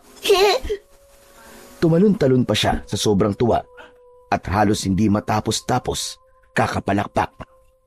Ang lupit mo, kuya! Grabe! Pwede pa siguro tayo magpasabog ng madami! Isa lang ang sabi ko, di ba? Tama na yun. Baka biglang umuwi si Lolo at makita niya yan. Lagot talaga tayo pareho. Oo nga pala. Sige na nga. O ikaw huwag mong gagalawin yung mga nakatago sa bodega na ganito Delikado kung ikaw lang ang maglalaro nun. Kailangan palagi mo akong kasama, naiintindihan mo ba? Tandaan mo, kapag nahuli tayo, pagagalitan tayo at baka paalisin pa tayo dito. Oo, kuya. Susundin kita. Huwag ka mag-alala. Promise. Cross my heart. Mabuti kung ganun. O tara na, iligpit na natin itong mga to at pumasok na tayo sa bahay. Gusto ko magpahinga. Tulog muna tayo. Okay, kuya. Tinapik ko siya sa ulo. Natatawa na lang ako sa sobrang saya niya. Tapos, niligpit namin yung mga gamit at siniguro naming walang bakas na maiiwan sa ginawa naming kalokohan. Habang papasok kami, pabalik ng bahay, panay pa rin ang pagsasabi niya na magaling ako, na astig ako, at bilib na bilib siya sa akin. Pumasok na kami ng bahay. Pag-akyat namin sa hagdan at matapat sa pangalawang kwarto, tumigil si Nuno. Kuya, ano kayang nasa loob niyan, no? Ewan, wala naman tayong pakialam dyan. Hindi gumalaw ang kapatid ko. Parang may pinakikinggan at pinakikiramdaman siya sa loob ng kwartong yun. Kuya, ang ingay sa loob parang may umiiyak. Hindi kaya may nakakulong dyan? Tulungan natin. Ha? Anong ingay? Wala naman ako naririnig Pero bago makasagot si Nuno, nakita ko bigla siyang nagulat. Tapos ay biglang napaurong na para bang may kinatatakutan. Para siyang biglang nanigas at nakatitig lang sa mismong doorknob. Oh, bakit na naman? Kuya, may tao sa loob. Ang sabi niya gusto daw niyang lumabas. Tulungan daw natin siya. Nuno, ano ba? Kanina pa kung ano sinasabi mo Wala naman ako naririnig Saka di ba, ang sabi sa atin ni Lolo Lucio, wag natin papasukin o pakikialaman yung kwarto na yan. Hindi na kumibo si Nuno. Hinawakan ko ang kamay niya at hinila siya papalayo. Tara sa kwarto natin. Pagod na ako. Tahimik na sumunod sa akin si Nuno. Pagpasok namin sa kwarto, agad kong isinara ang pintuan. Humiga kami pareho at kahit hindi kami nag-uusap, ramdam ko ang takot niya. Tapos tinakpan niya ang sarili niya ng kumot. Napabuntong hininga na lang ako at pinabayaan siya. Maya-maya, nakaramdam na ako ng antok, kaya ipinikit ko na ang aking mga mata. Makalipas ang ilang sandali, nagising ako nang makarinig ako ng isang malakas na sigaw. Pagtingin ko sa tabi ko, wala si Nuno. Tapos narinig ko ulit yung sigaw. Si Nuno yun. Agad akong tumayo at tumakbo. Pagtapat ko sa kwartong pinag-uusapan namin kanina, nakita ko yung bukas. Doon galing yung sigaw at yung iyak na naririnig ko. Nuno! Andiyan ka ba sa loob? Subalit walang sumagot. Dahan-dahan akong lumapit sa may pinto at sumilip. Nakita ko ang kapatid ko na nakatalikod. May kung anong tinatanaw mula sa loob. Mabilis ko siyang nilapitan. Nuno, ano ba? Ba't ka nandito? Di ba sabi ko naman sa'yo bawal tayong... Bigla akong natigilan. Ng pag-angat ng mukha niya, nakita ko hindi siya si Nuno. Ang nakatalikod kanina ay isang naaagnas na bangkay. Dahan-dahang umikot ang mukha niya na di man lang gumagalaw ang kanyang katawan. Ang isang mata niya nakalubog at yung isa naman ay maputi, walang itim. May kumikislot na bulate sa loob ng butas ng ilong at sa sugat niya sa pisngi. Ang damit niya, butas-butas at puno ng tuyong dugo. Dikit na dikit ito sa katawan dahil sa pagkabulok ng laman. At yung amoy, masangsang at nakakasuka. Walang pinagkaiba sa amoy ng pinatuyong karne sa kalan na una naming nakita ni Nuno sa kusina. Nang bumuka ang bibig nito, Nanigas ang tuhod ko. Ang ungol niya parang galing sa ilalim ng hukay. Hindi ako nakakilos dahil sa labis na takot. Hindi rin ako makasigaw, pero yung utak ko, panay ang dasal na sana matapos na ang pananakot sa akin ng nilalang na yon. At dun ko naramdaman na may kamay na malamig na humawak sa balikat ko mula sa likod. Kuya, Paglingon ko, nandoon si Nuno. pasaway ka kuya. Anong ginagawa mo dito? Di ba sabi mo bawal tayong pumasok dito? Muli kong tinignan yung multo na nasa aking harapan, pero wala na ito doon. Ang nakita ko na lang ay yung isang bata na nakahiga sa kama. Hindi ito gumagalaw. Sino yan kuya? Buhay pa ba yan? Hindi ko alam eh. Tara kuya, tingnan natin. Ayoko sanang gawin yung sinabi niya, pero mabilis na nakalapit si Nuno na hindi ko namamalayan. Tunay ngang isang bata ang nakahiga doon, pero matigas na siyang bangkay. Sa tabi niya ay may mga nakalagay na iba't ibang kakaibang bagay. Sa kama ay may nakatabing isang maliit na tokador. Nagkatinginan kami ni Nuno nang makita ang laman nito. Kuya, ano yung mga yan? Hindi ko siya kagad masagot dahil ako man, hindi ko alam kung para saan ang mga yon. May mga garapon na nakalagay doon at ang bawat garapon ay may laman. Yung isa, parang isang puso ng tao, nakalutang sa isang maitim na likido. Sa tabi nito ay 2 mata naman ang nakalagay. May isa pang maliit na garapon na ang laman naman ay dila. Medyo sariwa pa ito dahil mapula, parang bagong pitas. Hindi pantay ang pagkakaputol. Meron din na may lamang maliliit na kamay ng bata. At sa pinakadulo, may malaking garapon na may magulong kumpol ng bituka na parabang ipinilit na isiksik sa loob. At yung isa, hindi ko alam kung anong organo ang laman. Nakababad ito sa maitim na likido, pero may mga maliliit na bula na umaakyat mula sa ilalim. Nuno, umalis na tayo dito. Masama ang kutob ko sa mga to. Oo nga kuya, sa katignan mo, yung krus na nakasabit sa dingding, baliktad. Mabilis kong hinila si Nuno palabas ng silid. Hindi na ako lumingon. Basta ang alam ko lang, kailangan naming makaalis doon. Pero paglabas namin ng silid, nakita namin si Tandang Lucio. Nakakaakyat lang sa hagdan. Pareho kaming natigilan. Napansin kong biglang nanlisik ang mga mata niya. Bakit kayo pumasok dyan? Hindi ba't sinabi ko na sa inyo na wag kayong lalapit sa kwartong yan? Hindi po namin sinasadya, Lolo. Hinahanap ko po kasi si Nuno kanina eh. At akala ko po ay nasa loob siya kaya... Kahit na, hindi mo pa rin sinunod at sinabi ko. Matigas ang ulo nyo. Sorry na po, Lolo. Hindi na po mauulit. Talagang hindi na dapat maulit yan.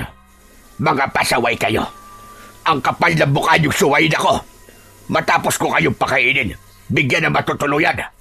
Tapos ay lalabagin nyo ang mga salita ko. Kaya nga po humihingi na po kami ng pasensya.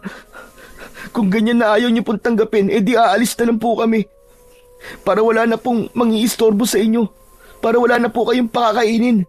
At wala na pong magpapasaway. Manahimik ka! Hindi na kayo pwede makaalis dito.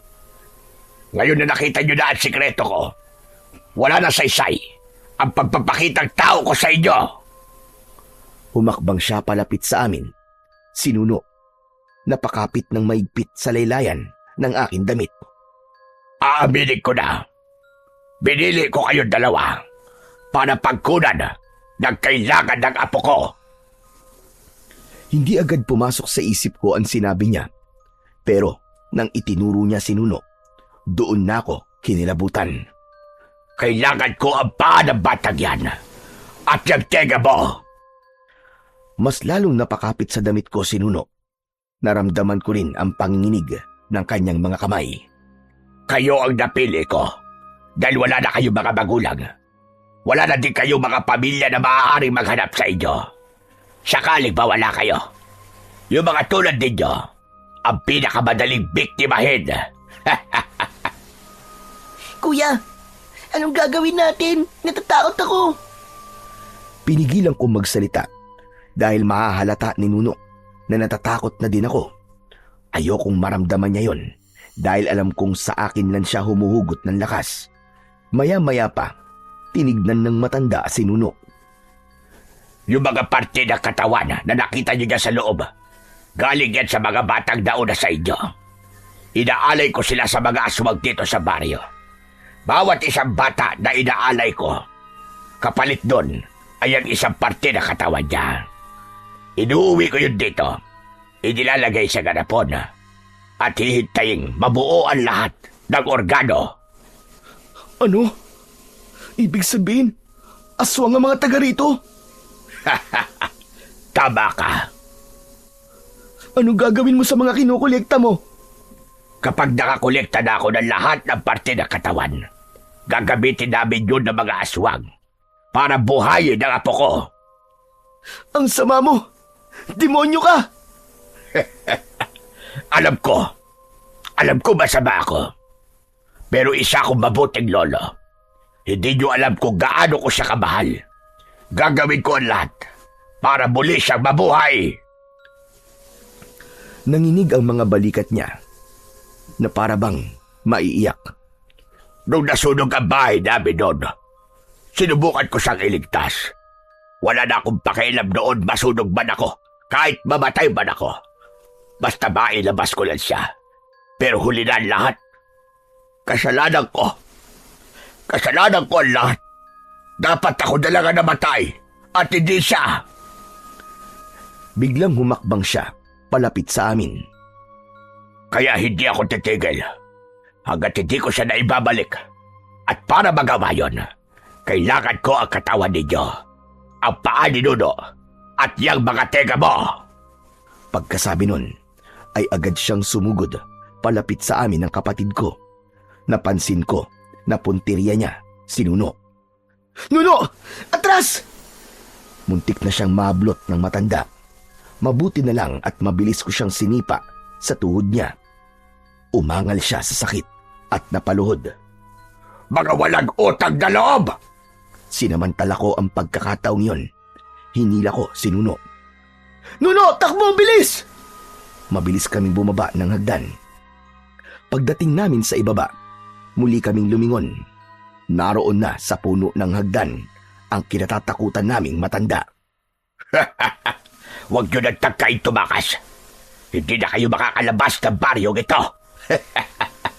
Sa labas, mas marami kayong kaaway. Mas madali kayo mamamatay dahil maraming aswang ang nagkalat ngayong gabi. Kuya, natatakot na ako. Anong gagawin natin? Huwag kang matakot, Nuno. Makakaalis tayo dito. Hinawakan ko ang kamay niya nang mas maigpit at sabay kaming tumakbo palabas. Subalit paglabas namin, doon namin napatunayan na hindi nagsisinungaling ang matanda. Sa dami ng mga sinabi niya sa akin noon na puro kasinungalingan, ngayon lang siya nagsabi ng totoo. May aswang nga sa baryo. Kuya, tignan mo doon sa may puno. Napatingin ako sa itinuro niya. May nilalang nga doon na nakasabit ng pabaligtad. May malalaki itong pakpak. Mapupula ang mga mata nito nang diretsong nakatingin sa amin. Kuya, hindi yung tao. Alam ko, Nuno. At sa sandaling yon, gumalaw ang nilalang. Pasugod sa amin. Ah! May aswang! Bumitaw si Nuno at mabilis siyang tumakbo palayo. Nuno! Hintayin mo ako! Hinabol ko siya dahil sa takot na baka mas lalo siyang mapahamak, lalo na at nasa taas ang aswang na humahabol sa amin. Pero hindi nagpapigil ang kapatid ko hanggang sa nakita kong papunta pala siya sa may bodega. Binuksan niya agad ang pinto at dumiretso siya sa loob. Sumiksik sa mga kahon. Agad akong sumunod at mabilis na isinara ang pinto. Narinig ko ang malakas na pagaspas ng pakpak sa itaas. Paikot-ikot yun na parabang naghahanap ng mapapasukan. Madilim sa loob ng bodega pero biglang may lumiwanag. At ito ay yung kwintas na suot ni Nuno. Umiilaw ito ng kulay asul Mahina pero sapat para makita ko ang muka ng kapatid ko at yung ibang bagay na malapit sa kanya. Hala, bakit umiilaw yung kwintas mo, Nuno? Ewan ko po, kuya. Pero sabi ng bumubulong, hayaan ko lang daw, kuya. Yung liwanag daw na yan ang magliligtas sa atin. Kinabahan ako sa mga sinabi niya. Saan mo ba nakuha yan? Napulot ko po to nung nanguha po ako ng damit sa bahay ng may bahay. Matapos yung bagyo. Ano?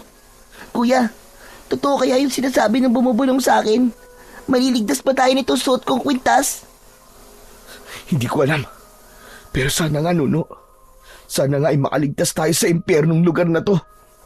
Kuya, sabi ng bumubulong, marami daw tayong pwedeng gamitin dito sa bodega na panlaban sa mga aswang. Talaga? Tumayo si Nuno. Tapos ay pinulot niya yung kaldero tapos yung palanggana. At tulad nung paglalaro niya, isinuot niya yung kaldero bilang helmet at yung palanggana ay ginawa naman niyang kalasag. Yung sibat ay kanya ring hinawakan. Patuloy na nagniningning ang suot niyang kwintas. Ako naman, bigla kong naisip yung mga ginawa naming pampasabog. Alam kong hindi sapat yun para maipagtanggol namin ang aming mga sarili. Pero naniniwala ko na may maitutulong sa amin ang mga basurang yon. Mga basura na noon pa may pakinabang na sa amin at sumasagip sa amin para maituloy ang aming buhay. Kaya naman, umaasa ako na ito ulit ang makakapagligtas sa amin. Makinig ka, Nuno. Guguluhin natin yung aswang. At kapag sinabi kong tumakbo ka, tatakbo tayo dun sa may kakauyan. Kapag sumugod sila, haagisan ko sila ng bomba. Naintindihan mo ba? Opo, kuya. Medyo naluwa siya ng kaunti, pero pinunasan niya kagad. Alam kong takot siya, pero dahil sa mga sinasabi ko, lumalakas ang loob niya. Kaya natin to, Nuno. Hindi tayo mamamatay dito. Lalaban tayo para mabuhay. Opo, kuya. Kaya natin to. Hindi tayo pababayaan ni Jesus. Tama. Ano, handa ka na? Takot ako, kuya. Pero sige. Hahakbang na sana kami, palapit sa pinto, pero bigla naming narinig ang boses ni Tandan Lucio. Huwag kayong mag-alala. Ako na bahala sa dalawang pasaway na yon. Ngayong gabi rin, dadaling ko sila kay Pinuno para maialay sa inyo. Pagkasabi nun, ay may narinig kaming mga mababang ungol. Nakakakilabot ang mga tunog na sumunod na narinig namin. May biglang dumapo sa may bandang bubong. Naglakad-lakad nung una, pero di nagtagal ay biglang nangalampag na akala mo ay babaklasin ang yero. Kuya, mukhang madami sila. Anong gagawin natin? Yung mga pasabog, Nuno. Gagamitin natin yung para magkagulo sila. Pag binuksan ni Tandan Lucio ang pinto, hagisan natin. Gumalaw ang seradura ng pintuan. Tanda na binubuksan na ng matanda ang pinto. Agad naming sinindihan ng mitya. Tapos ay bumilang kami ni Nuno ng 3. Pagbagsak ng pangatlong bilang, sabay namin na inihagis ni Nuno ang 2 bote sa bungad ng pintuan. Eksaktong bumukas ang pinto, sumabog ito mismo sa paanan ng matanda. Muli akong naghagis ng isa pa. Umatras siya bago pa ito sumabog. May isang aswang na biglang pumasok sa loob ng bodega. Mabilis itong kumilos at agad na nakalapit sa amin. Sinuno ang puntirya niya. Agad niyang iwinasiwas ang mga kamay nitong may mahahabang kuko. Mabuti na lang, may suot na pananggalang sa ulo si Nuno. Mabilis na kumilos si Nuno. Agad niyang sinaksak ng hawak niyang sibat ang kalaban namin. Matapos tamaan, namatay ito at nasunog hanggang sa naging abo. Maya-maya pa ay may pumasok na grupo ng mga aswang. Agad na nagsindi ng mitya si Nuno at inihagis ang pampasabog sa mga paparating. Isang malakas na pagsabog ang narinig ko. Kasunod nun ay may malakas na apoy na tumupok sa mga aswang na natamaan. Napansin kong iba ang epekto ng mga inihahagis ni Nuno. Mas malakas ito at mas nakakapaminsala sa mga aswang kumpara kapag ako ang naghahagis. Ang galing mo, Nuno. Paano mo ginawa yon? Ang lakas to na. Ewan kuya, baka mas maganda lang yung pagkakagawa ng bote na yun. Sige nga, isa pa. Subukan mo ulit. Habang kinukumbinsi ko siya na subukan ulit, may 2 aswang pa na lumapit. Agad na nagsindi si Nuno at ako at inihagis yun. Tig-isa ang mga aswang, pero yung sa akin hindi sumabog. Namatay lang yun, pero yung kanya, sumabog ito. Umapoy at muling tinupok ang 2 aswang. Talagang iba yun sa'yo, Nuno. Alam ko na kuya, baka dahil dito sa kwintas ko. Napalingon ako sa kanya. Tama nga ang sinabi niya. Yung ilaw kasi nito, napansin kong hindi na asul, kundi pula na. Marahil yung pulang liwanag na yon ang dahilan. Pero hindi ko na inusisa ang bagay na yon, lalo na at medyo tumahimik na sa labas. Nuno, halika na, tumakas na tayo! Dinala ko ang nag-iisang tira naming pampasabog. Naglakad na kami palabas ng pinto. Nung nasa bungad na kami, nakita namin si Tandang Lucio na nakaupo. Nang tignan ko siya, ay nasugatan pala ang kanyang mga paa. Hindi mo kami mapipigilan! Makakatakas kami ng kapatid ko! Hindi mo makukuha ang kailangan mo sa amin! At hindi mo rin mapapakinabangan yung mga kinuha mo. Ang lahat ng nilikha ay kailangan bumalik sa alabok! Sandali. Anong ibig mo sabihin? Ngumiti ako, pero ngiting sarkastiko. Tapos tumingin ako kay Nuno. Nuno, magsindi ka ng isa. Tapos, hilingin mo dyan sa kwintas mo. Natupukin niya ang bahay para mailigtas at maibaliktas sa Diyos ang katawan ng mga naging biktima na matandang to. At para matahimik na ang bata. Oo kuya. Sandali lang. Wag! Wag niyong gawin yan! Panay ang pakiusap niya, pero hindi kami nakinig. Sandaling umusal ng dasal si Nuno. Tapos ay sa kanya sinindihan ng mitya ng pampasabog at saka inihagis sa loob ng bahay. Unti-unting kumalat ang apoy. Ginapang nito ang saig papunta sa mga kortina. Mga walang hiya kayo! Yung apo ko! Sinubukan niyang tumayo, pero nahihirapan siya hanggang sa wala na siyang nagawa kundi ang umiyak at panoorin ang bahay niya na unti-unting tinutupok ng apoy. Tara na, Nuno! Hindi kayo makakatakas! Isinusumpa ko! Marami pa mga aswang ang makakaharap ninyo! Mga mas malalakas at mas makapangyarihan! Hindi kami natatakot! Mamamatay kayo! Isinusumpa ko! Mamamatay kayo! Kasabay ng malakas na sigaw na yon ng matanda, ay nakarinig ulit kami sa may di kalayuan ng mas malalakas na alulong. Naririnig niyo yun? Yun ang mga aswang napapatay sa inyo dahil walang nakakalabas dito ng buhay! Kuya, Halika na, Nuno! Hayaan mo na yan! pero kawawa si Lolo. Ano? Naaawa ka dyan? Halika na! Kailangan na natin makalis bago pa dumating yung mga aswang! Tumakbo kami ni Nuno papasok sa kakawyan. Madilim sa kakawyan, pero nagbigay ulit ng liwanag ang kwintas. Ngunit hindi pa man kami nakakalayo, ay may biglang humarang sa amin na aswang. Mabilis na gumalaw si Nuno. Agad niyang sinugod ng aswang at itinarak ang dalang sibat sa dibdib nito. Tumumba yung aswang at hindi na gumalaw. Maya-maya pa, may isang lalaki na biglang lumabas. Agad akong humarang kay Nuno. Sandali lang! Hindi ako kalaban! Nakilala ko kagad ang boses na yon. Yun yung kausap na lalaki ni Tandang Lucio sa labas ng bahay niya nung gabi. Ako si Anselmo. Kapatid ako ni Tatang Lucio. Kapatid ka niya? Masama ka din ba? Papatayin mo rin ba kami katulad niya? Hindi. Hindi ako masamang tao. Sa katunayan niyan ay matagal ko nang kinukumbinsi kapatid ko para lumayas na sa baryo na yan. Pero hindi ko magawa dahil nabaliw na siya. Salamat naman at nakatakas kayo sa kanya at sa mga aswang na nandyan. Tahimik lang ako sa nangyari sa amin ni Nuno. Hindi ko na magawang agad na magtiwala sa kanya. Kaya naging alerto pa rin ako. Huwag kayo matakot sa akin. Tutulungan ko kayo makababa. Yan. Sundan nyo lang ang daan na yan. Bakit di nyo na lang po kami samahan na bumaba? Hindi pwede. Napansin ko kasi na may malakas na apoy. Kailangan kong tignan ang kalagayan ng kuya ko. Sige na, bumaba na kayo. Aalis na din ako. Pagkasabi nun, ay naglakad na ang lalaki papunta sa baryo. Tara na, Nuno! Sige po, kuya. Naglakad na kami ulit. Sinundan namin yung direksyon na sinabi niya. Ilang minuto pa ay napansin namin na may mga bato sa lupa na kumikislap. Makakalabas na tayo, kuya. Ha? Paano mo nasabi? Kita mo yung mga bato? Yun yung mga inihagis ko nung paakyat tayo dito. Yung bumubulong sa akin, sinabi niya sa akin nun na mag-iwan daw ako ng mga bakas sa lupa. Kaya pala, yan pala ang tutulong sa atin para makalabas. Napatigil ako sandali sa pagkamangha sa kapatid ko. Nagpatuloy na kami sa paglalakad.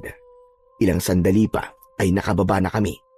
Ipinagpatuloy namin ang paglalakad hanggang sa makarating kami sa isang baryo. May tindahan doon na may mahabang bangko. Doon kami nagpahinga. Sa sobrang pagod, agad kaming nakatulog. Kinabukasan, may mga tao na nakapalibot sa amin. Tinatanong nila kung sino kami, kung saan kami nanggaling, at sinagot namin sila na galing kami sa baryo ng Santa Barbara. Agad na nanlaki ang mga mata nila nang marinig yun. Sinabi nila sa amin, matagal nang iniiwasan ang baryo na yon dahil marami nga ang may hinala na pugad daw ng aswang ang baryo na yon. Tinanong nila kami kung totoo yun at sinagot sila ni Nuno ng totoo. Samantala yung mga tao na yon, matapos malaman ang nangyari sa amin, nag-alok sila ng tulong pero tumanggi kami. Sa nangyari sa amin, mas gusto ko na lang na bumalik sa bayan at doon ipagpatuloy ang buhay na muntik nang nawala dahil sa kamay ng mga aswang. Nang paalis na kami, yung mga tao, nag-ambagan sila ng pera at ibinigay sa amin at may isa sa kanila na nagboluntaryong ihahatid na lang kami sa bayan. Pagdating namin sa bayan, bumalik kami sa lansangan pero may agad na nakapansin sa aming mga pulis dahil sa itsura namin. Dinala nila kami sa police station tapos ay nag-report sila sa DSWD. Dinala nila kami sa shelter at doon kami binigyan ng pagkain, damit at matutuluyan. Ilang linggo ang lumipas, unti-unti na kaming nakapagsimula. Si Nuno, pumasok na ng paaralan. Ako naman, tinuruan na magtrabaho sa pag-aayos ng mga gamit at pagre-recycle ng mga patapong bagay. Sa lugar na yon, unti-unti kaming nakaramdam ng kapayapaan na hindi namin natagpuan sa matagal na panahon. Habang tumatagal, unti-unti na naming nakakalimutan yung trauma at takot na nangyari sa amin sa baryo ng Santa Barbara. Pero yung naging karanasan namin doon, hindi yun nabura sa isip namin dahil naging bahagi na yun ng buhay namin at siyang nagdala sa amin sa isang panibagong simula.